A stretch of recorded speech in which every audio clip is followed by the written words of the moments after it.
Llevaba 3 semanas viviendo en el apartamento cuando noté que algo no cuadraba con las medidas. No fue una revelación dramática, fue una molestia práctica. Quería poner una estantería en el pasillo y necesitaba saber si cabía entre la puerta del baño y la pared del dormitorio. Saqué la cinta métrica, tomé las dimensiones interiores y luego, por costumbre profesional, soy arquitecta, revisé los planos que me había dado el casero. El pasillo medía 2,40 m. Según los planos, debía medir 3,10 m. Revisé 2 veces. Medí de nuevo. Pasé la mano por la pared, buscando irregularidades, placas de yeso mal instaladas, algo que explicara la diferencia. La pared sonaba hueca en un tramo de unos 70 centímetros, justo donde terminaba el baño. Golpeé con los nudillos. El eco era diferente ahí, más profundo. Esa noche no pude dormir bien. Seguía pensando en esos 70 centímetros perdidos. Al día siguiente bajé al sótano a revisar las tuberías y la estructura del edificio. Quería confirmar si había una cámara de aire, un ducto de ventilación, cualquier cosa. El sótano olía a humedad y a algo más, algo metálico que no supe identificar. Encontré las columnas principales, tracé mentalmente la distribución de mi apartamento sobre el techo de cemento. La habitación que faltaba estaba ahí, en el plano mental, en las medidas, pero no en mi casa. Volví arriba. Esta vez llevé una linterna y un destornillador. Revisé cada centímetro de esa pared. Encontré una irregularidad en el zócalo, justo a la altura del suelo, una línea casi invisible, como si alguien hubiera cortado el material y luego lo hubiera vuelto a pegar. La madera estaba más fría que el resto. Cuando apoyé la palma, sentí una corriente de aire, tan sutil que tuve que cerrar los ojos para confirmarla. Metí la punta del destornillador en la hendidura y empujé. El zócalo cedió con un clic suave. Detrás había una puerta pequeña, de unos 80 centímetros de alto, pintada del mismo color que la pared. No tenía manija visible, solo una hendidura donde encajaban los dedos. La abrí. Olí primero a polvo, a aire que llevaba años sin moverse, a algo parecido al vinagre. La luz de la linterna apenas penetraba, el espacio detrás era más oscuro de lo que debería, como si absorbiera la luz en lugar de reflejarla. Me agaché y metí la cabeza. Era una habitación, pequeña, cuadrada, sin ventana. Las paredes estaban desnudas, pero alguien había clavado algo en ellas hace mucho tiempo. Quedaban los agujeros, dispuestos en patrones que no reconocí. En el suelo había una silla de madera, volcada, y junto a ella un vaso de vidrio, vacío, cubierto de polvo. El vaso todavía tenía huellas digitales en el borde. Entré de rodillas. La habitación no podía tener más de 2 metros cuadrados, pero cuando estuve dentro, la sensación de espacio cambió. No puedo explicarlo bien. Era como si las paredes estuvieran más lejos de lo que veía, como si el aire ocupara más lugar del que le correspondía. Me puse de pie, el techo debía estar a 2 metros de altura, y saqué la cinta métrica por inercia. Medí. De pared a pared, 2 metros con 10 centímetros. Salí, dejé la puerta abierta y medí desde afuera, desde el pasillo hacia el interior. 1,40 m. Volví a medir. Las cifras no cambiaron. El espacio interior era más grande que el espacio que ocupaba desde fuera. Las matemáticas no funcionaban. La geometría no funcionaba. Me senté en el suelo del pasillo, con la respiración acelerada, sintiendo como el sudor me enfriaba la nuca. Saqué el celular para tomar una foto de la habitación. La cámara se negó a enfocar. La imagen salía borrosa sin importar cuánto intentara estabilizar el pulso. Encendí el flash. La luz rebotó de forma extraña, creando sombras donde no debía haberla. Guardé el teléfono y me quedé mirando el vaso. Las huellas digitales. Alguien había estado ahí. Alguien había bebido de ese vaso, se había sentado en esa silla, había clavado cosas en las paredes. Y luego alguien, quizá la misma persona, quizá otra, había sellado la puerta, había pintado sobre ella, había borrado su existencia de los planos. Pero la habitación seguía ahí, ocupando un espacio que no le correspondía, respirando su aire viejo. Cerré la puerta esa noche, volví a colocar el zócalo. Intenté convencerme de que era un error de construcción, una cámara de aire mal documentada, una anomalía en los planos originales del edificio. Pero 2 días después encontré una grieta en la pared de mi dormitorio, delgada, vertical, del suelo al techo. No estaba ahí antes, estoy segura. Y anoche, cuando apagué las luces, escuché algo del otro lado de la pared del pasillo. No era un ruido fuerte, era un sonido suave, rítmico, como si alguien estuviera midiendo algo, como si alguien pasara una cinta métrica, una y otra vez, por las paredes de esa habitación que no existe. He pensado en abrir la puerta de nuevo, en volver a entrar con más herramientas, con una cámara mejor, con testigos, pero cada vez que me acerco al pasillo, siento ese aire frío filtrándose por debajo del zócalo, y pienso en las huellas del vaso, en cómo los dedos de alguien se apoyaron ahí, despacio, con cuidado, como si esa persona supiera que alguien más iba a encontrarlos algún día, como si me estuviera esperando.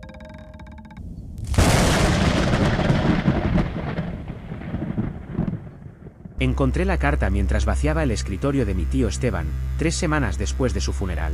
Era un sobre amarillento, sin dirección, guardado en el cajón del fondo junto a recibos de luz de los años 80 y una llave oxidada que no reconocí. La carta estaba dirigida a mí, pero la fecha era de 1997. Yo tenía 7 años entonces. Cuando seas mayor, decía con su letra temblorosa, vas a querer entrar a la habitación del segundo piso. No lo hagas de noche. Y si encuentras el vaso, no bebas de él. No entendí de qué hablaba hasta que revisé los planos de la casa familiar que había heredado. La casa donde pasé los veranos de mi infancia, donde mi tío vivió solo los últimos 20 años. Una casona de pueblo, construcción de principios del siglo pasado, con techos altos y pasillos que olían a naftalina. Los planos mostraban 5 habitaciones en el segundo piso. Yo recordaba 6. Llamé a mi prima Laura esa noche. Ella es mayor que yo, pasó más tiempo en la casa. ¿Te acuerdas cuántas habitaciones había arriba?, le pregunté. Hubo una pausa larga. 5. ¿Por qué? ¿Estás segura? Sí, la de la abuela, la de tus papás, la nuestra, el cuarto de costura y el baño. 5. Pero yo recordaba otra. Al fondo del pasillo, después del cuarto de costura, una puerta de madera oscura que siempre estaba cerrada. Le pregunté a Laura sobre esa puerta. No sé de qué hablas, dijo, y colgó rápido. Volví a la casa al día siguiente. Subí las escaleras despacio, contando las puertas. Al final del pasillo, donde recordaba la sexta habitación, había solo una pared lisa, empapelada con el mismo diseño floral que el resto del corredor. Pasé la mano por la superficie. La textura era diferente, en un rectángulo de unos 2 metros de alto por 80 centímetros de ancho, como si alguien hubiera tapado una abertura. Encontré al señor Ordóñez en el café de la plaza. Había sido el vecino de mi tío durante 40 años. Le mostré la carta. Ordóñez leyó sin decir nada. Cuando terminó, dobló el papel con cuidado y me lo devolvió. Sus manos temblaban.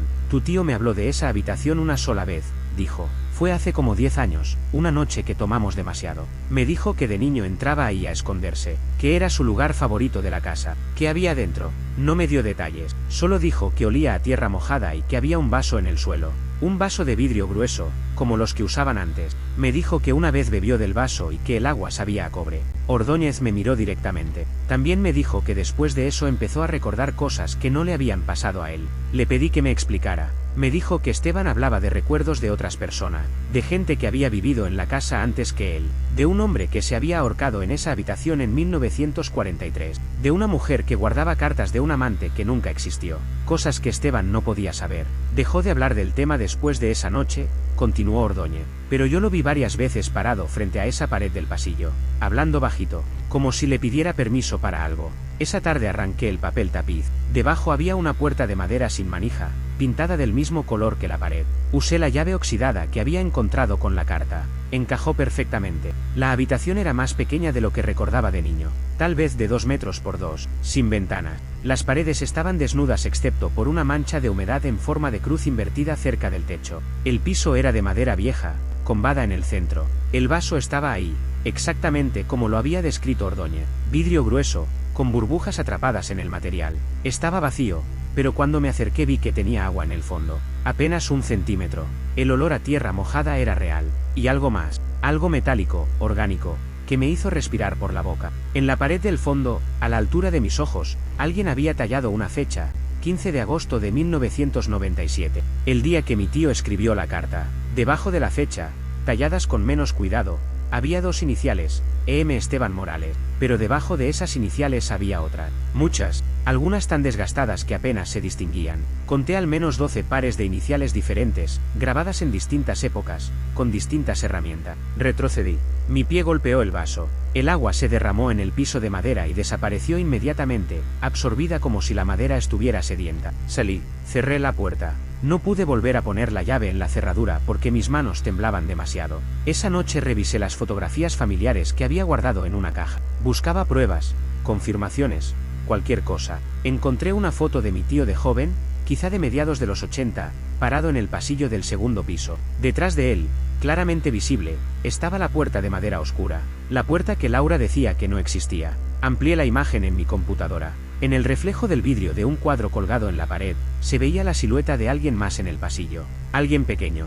Un niño. Me tomó un rato darme cuenta de que el niño en el reflejo era yo. Tenía algo en la mano. Algo que brillaba. Un vaso. No recuerdo haber estado ahí ese día. No recuerdo haber sostenido ningún vaso. Pero cuando me miro la muñeca izquierda ahora, bajo cierta luz, veo una marca que nunca noté antes. Una pequeña cicatriz circular, como si me hubiera quemado con algo frío. Hace 3 noches volví a la casa. La puerta del segundo piso estaba abierta. No la abrí yo. El vaso estaba lleno de nuevo. Y en la pared, debajo de todas las iniciales antiguas, alguien había tallado 2 letras nuevas. Eran mis iniciales, pero la fecha grabada junto a ellas era de 1997.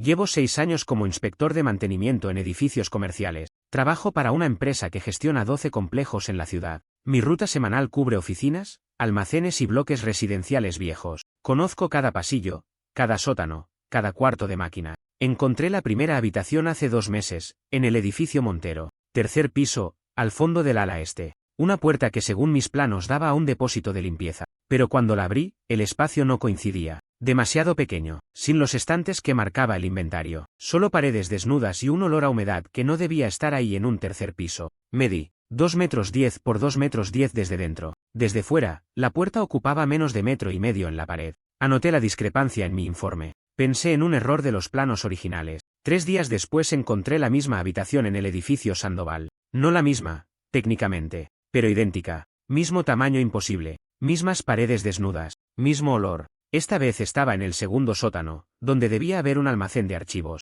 La puerta tenía hasta la misma marca de óxido en la bisagra inferior. Tomé fotografías. Llamé a mi supervisor. Me dijo que revisara los planos actualizados, que probablemente habían hecho reformas sin avisar. Pero cuando volví al edificio Montero 2 semanas después para otra inspección rutinaria, la habitación del 3er piso había cambiado. Ya no estaba donde la encontré la primera vez. Ahora estaba en el 4.º piso. La puerta que antes daba a la sala de servidores ahora abría a ese mismo espacio pequeño, imposible, con el olor a tierra mojada. Empecé a llevar un registro privado. No oficial, solo para mí. Edificio Montero, habitación encontrada en 3er piso, 14 de marzo, luego en 4.º piso, 28 de marzo. Edificio Sandoval, habitación en segundo sótano, 17 de marzo. Edificio Torres del Valle, habitación en planta baja, reemplazando baño de empleados, 1 de abril. Siempre la misma configuración, siempre las medidas contradictorias, siempre ese olor. Dejé de informar las discrepancias. Nadie me creía y los planos digitales parecían corregirse solos.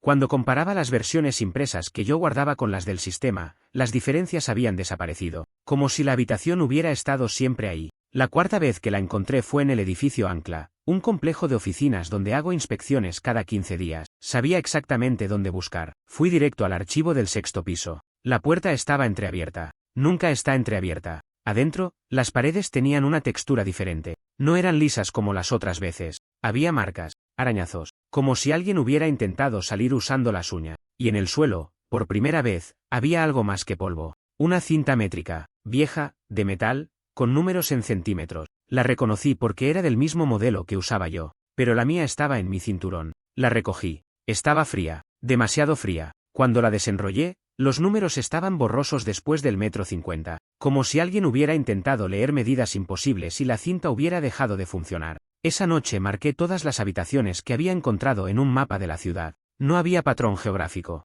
Los edificios estaban dispersos, pero cuando los organicé por fecha de aparición, noté algo. La habitación se movía hacia el sur, lentamente, edificio por edificio, como si estuviera buscando algo, o alejándose de algo. Dejé de dormir bien. Empecé a anticipar dónde aparecería. Revisaba las puertas de cada edificio en mi ruta antes de hacer el resto de la inspección. Algunos días no la encontraba. Otros días estaba ahí, esperándome. Hace una semana descubrí que no era el único que la había visto. Encontré un papel pegado en la pared interior de la habitación en el edificio Sandoval. Una nota escrita a mano, con letra temblorosa. Ya no sé cómo salí la primera vez. No había fecha, no había firma, pero la letra me resultaba familiar. Revisé mis informes viejos. La comparé con las notas manuscritas que dejaba mi supervisor antes de que todo fuera digital. No era exactamente igual, pero se parecía. Demasiado. Le pregunté si alguna vez había encontrado anomalías en los edificios. Me miró sin comprender. Me dijo que llevaba 10 años en el puesto y que todo estaba siempre en orden.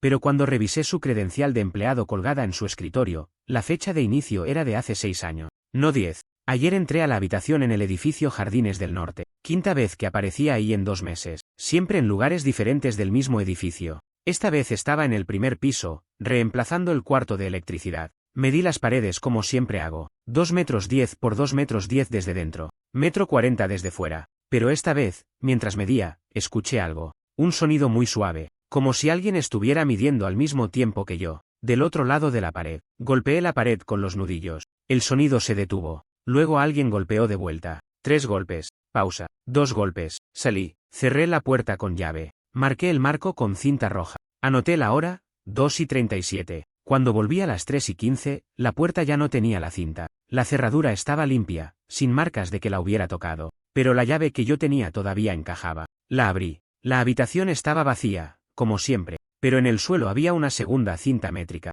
Igual a la que encontré en el edificio Ancla. Igual a la mía. La desenrollé. Los números estaban borrosos después del 1,50 m. Esta mañana revisé mi ruta para la semana. Tengo inspecciones pendientes en 4 edificios. Uno de ellos es nuevo para mí. Un complejo residencial al que nunca he ido. Busqué la dirección. Está más al sur que todos los demás. Salgo en 1 hora. Llevo 3 cintas métricas conmigo. Las 3 funcionan perfectamente hasta el 1,50 m. Después de eso, los números desaparecen. No sé qué voy a encontrar cuando llegue, pero sé que la habitación va a estar ahí, esperándome. Y esta vez, creo que voy a entender por qué.